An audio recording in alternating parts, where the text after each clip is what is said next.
মাটিতে লুটিয়ে পড়লেন মুসিয়ালা, কান্নায় ভেঙে পড়লেন দোনারুমা। ক্ষণিকের জন্য যেন থেমে গেল সবার হৃদস্পন্দন। ডিয়েগো জোতার শোক এখনো তরতাজা। ঠিক এমন সময়ে সবাইকে নাড়িয়ে দিল জামাল মুসিয়ালার এই কুকড়ে যাওয়া ছবিটা। সমর্থকরা সাক্ষী হলো আরো একটা কালো দিনের।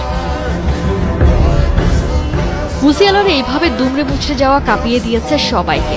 উদ্বিগ্ন হয়ে পড়েছেন ইনজুরির সাথে আজন্ম লড়তে থাকা নেইমার জুনিয়র। কি অদ্ভুত এক কাহিনী! 2014 বিশ্বকাপে কলম্বিয়ার বিপক্ষে নেইমারের এই ইনজুরি কাঁদিয়েছিল নেইমার হেটারদের।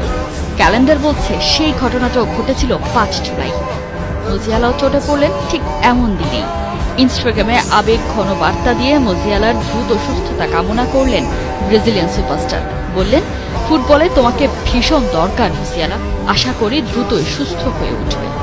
মার্সিডিজ বেঞ্জ স্টেডিয়ামে ম্যাচের প্রথমার্ধের অতিরিক্ত সময়ে পিএসজির রক্ষণে ঢুকে পড়েন মুসিয়ালা। দোনারুমার সামনে থেকে বল দখল নিতে ছুটছিলেন 22 বছর বয়সী এই ফুটবলার। ডাইভ দেন দোনারুমা, তাতেই হয় দুজনের সংঘর্ষ। ছিটকে পড়ে যান জামাল মুসিয়ালা।